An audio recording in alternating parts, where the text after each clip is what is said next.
Como veíamos al inicio, Argentina está, según muchos expertos, entrando en una etapa crítica de crecimiento, de inflación y control de las importaciones y del tipo de cambio. Hay algunos que incluso vaticinan tiempos muy difíciles para el país que alguna vez fue potencia en el mundo. Para analizar la coyuntura económica argentina, estamos con el economista, doctor en economía y académico en varias universidades argentinas, Alberto Venegas Lynch. Muchas gracias por estar con nosotros. Gracias a usted por la invitación. Argentina, el planeta Argentina le llaman algunos, porque es un país muy rico en cuanto a sus recursos naturales, también al nivel educacional de gran parte de su población. Sin embargo, según muchos, por distintos tipos de políticas económicas que se han tomado en las últimas décadas ya, el país no ha podido despegar de la manera que podría despegar. Sin embargo, ha tenido un auge en los últimos tiempos. ¿Cómo ve usted en este momento la economía argentina? Bueno, yo creo que el tema de los recursos naturales es lo que nos ha arruinado. Creo que muchos de los países que tienen recursos naturales, no nos olvidemos que África es el continente que más recursos naturales tiene en el orbe, y está en una situación, salvo Sudáfrica post-apartheid, en una situación sumamente difícil. Japón es un cascote, que el 20% es habitable, y nos da un ejemplo de cómo tienen que operar los marcos institucionales. Pero yo creo que conviene recordar lo que era la Argentina antes que nos volviéramos fascistas en los años 30, y mucho peor después con el advenimiento del peronismo. Desde la Constitución Liberal del año 53 hasta esa época que nos volvimos fascistas, la Argentina tenía los salarios e ingresos superiores a los de Suiza. Esto no es un lapsus, ¿no? Suiza, Alemania, Francia, España, superiores en el peón rural, en el trabajador rural y el obrero de la industria incipiente.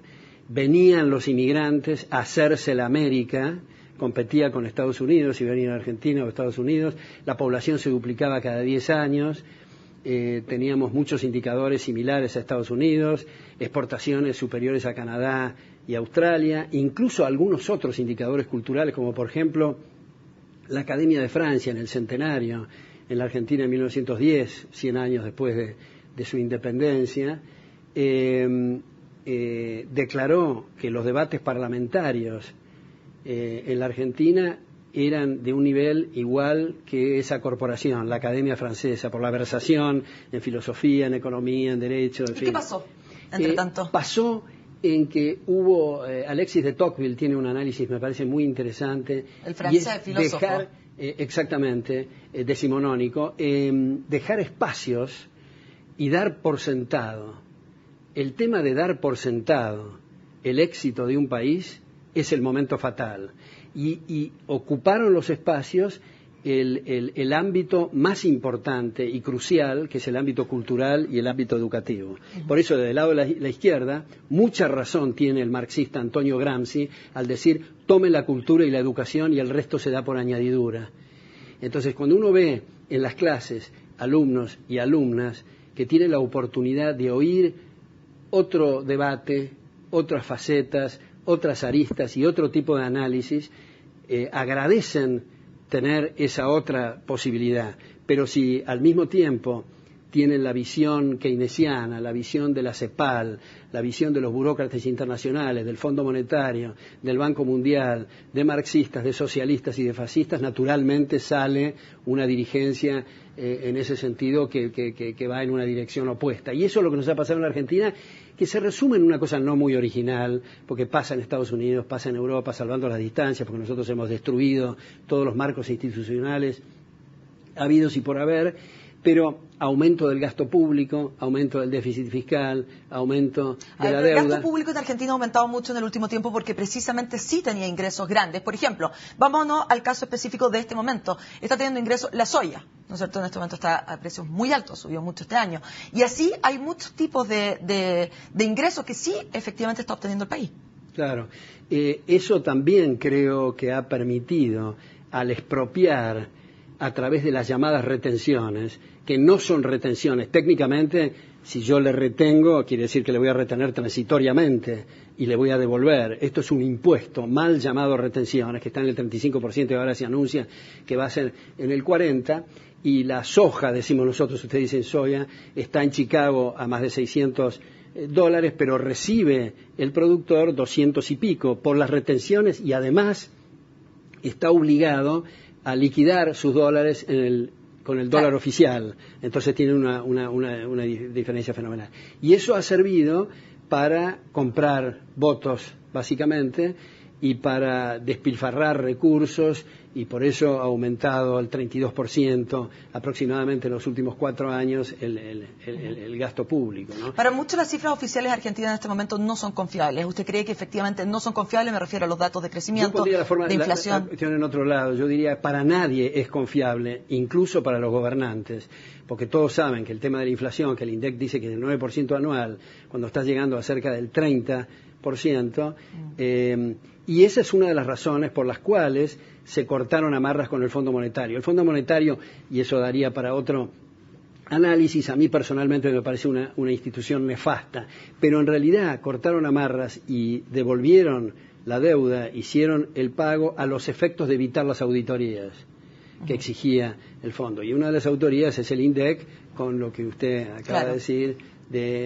¿Cómo ve usted el tema del control del tipo de cambio que está viendo en este momento del dólar, básicamente, por parte del gobierno de la presidenta Cristina Fernández? Igual que cualquier otra mercancía, cuando hay un precio máximo, hay faltante. Si el precio es libre, se consigue todos los dólares que se quiera al precio del mercado libre. Pero si a algún burócrata se le ocurre que tiene que estar a 4 y pico en lugar de 6 y pico... Que es como está en el mercado negro, 6 y tanto. Claro. Y el mercado, curiosamente, oficial, se llama libre y único, que es un chiste de Woody Allen, yo diría, porque no es ni libre ni único. Está, como usted dice, el mercado paralelo o el mercado abierto, donde la gente busca los refugios porque naturalmente está viendo cómo se le derriten y se le deprecian los ingresos en términos reales y el peso argentino. Ya vimos que las pensiones en Argentina eran privatizadas y fueron nuevamente estatizadas, ¿no es cierto? También vimos que se obtuvieron ciertos recursos del Banco Central argentino, ¿no es cierto?, para otros fines. ¿Qué cree usted que es lo siguiente que va a pasar con Argentina o cómo ve usted la economía en su país? ¿Hacia dónde va? Efectivamente, esos 2 puntos fueron la confiscación de lo que la gente había decidido y votado expresamente, continuar con sus jubilaciones y sus cuentas de capitalización. Eso fue expropiado. Y después fue modificada la Carta Orgánica del Banco Central a los efectos de echar un nuevo manotazo para financiar el gasto público. Y dentro del gasto público es comprar votos por una parte y campañas electorales, que más o menos es lo mismo, por otro lado. Ahora, el futuro, lo que nos están indicando, uno no puede jugar al adivino, pero lo que están indicando es que insisten mucho los funcionarios en esta expresión, vamos por todo. Y vamos por todo quiere decir conseguir los 2/3 en las 2 cámaras al efecto de modificar la Constitución, que ya en el espíritu está modificada, pero quieren modificar la letra y volver al engendro que tuvimos en el año 49, una constitución socialista, intervencionista, stalinista, digamos. Que es también stalinista lo de los dólares. Los dólares, tener sabuesos y perros y tener a la institución fiscal persiguiendo a la gente que no puede hacer lo que quiera con el fruto de su trabajo, es algo realmente, es un espectáculo bastante bochornoso. Se ha dicho mucho que el caso griego, actualmente, la tragedia griega, ¿no es cierto?, dentro del euro, se asemeja mucho a lo que ocurrió a principios de los 2000 en Argentina también. ¿Cómo está viendo usted, a la luz de la experiencia argentina, ¿no es cierto?, lo que está pasando en Europa? Bueno, yo creo que en Europa y en Estados Unidos hay un sistema que podemos bautizar como el sistema de la rapiña. Esto es, empresarios financian a gobernantes en sus campañas y luego le devuelven los favores, de modo que el empresario, cuando gana, se embolsa las ganancias y cuando pierde, se la transfieren a la gente a través de los bailouts o de los salvatajes. Entonces, como si nos pudiéramos, para graficarlo, como si fuera una enorme máquina aspiradora de recursos que está sacando a la gente que no tiene poder de lobby para dárselos a los grandes empresarios y a los industriales y a los banqueros en un sistema realmente de rapiña. Pero aquí hay una gran paradoja y una cosa que llama mucho la atención. Cuando salen los indignados del mundo a protestar, y yo soy un gran indignado y me repugna lo que está pasando, pero curiosamente la mayor parte de los indignados pide más de lo mismo, o sea, más del llamado estado de bienestar, que es estado de malestar. toda la debacle que ha producido. En algunos países no. Más Sabemos gastos. que en Suecia, en Alemania, en Noruega sí funciona. Alemania, Álvaro Vargas Llosa acaba de publicar un artículo que lo recomiendo, que se llama ¿Y si se nos hunde el salvavidas? ¿Qué es lo que está pasando en Alemania? Alemania no puede soportar todo esto que está ocurriendo y ya se ven algunas grietas y algunos problemas en la economía alemana. Y en el caso de Estados Unidos, y de paso un aviso, publiqué un libro por el Fondo de Cultura Económica que se llama Estados Unidos contra Estados Unidos, de mi autoría, donde trato de mostrar cómo en Estados Unidos se ha apartado por completo de los padres fundadores y de todos los principios constitucionales estadounidenses. Y eso empezó con Bush II, una gestión lamentable de una especie de esquizofrénico, a mi juicio, que ha incursionado incluso militarmente en algunas llamadas guerras preventivas que fueron fiascos totales, como el caso de Irak. Claro, Alberto, se nos acaba el tiempo, pero usted vino a Chile porque vino al lanzamiento finalmente de la Fundación para el Progreso. Exactamente. Esto se trata de meter una visión un poco más, o de promover una visión un poco más austríaca dentro de la economía, ¿no es cierto? Y no tan keynesiana, ¿una cosa así? Veo que está bien en tema.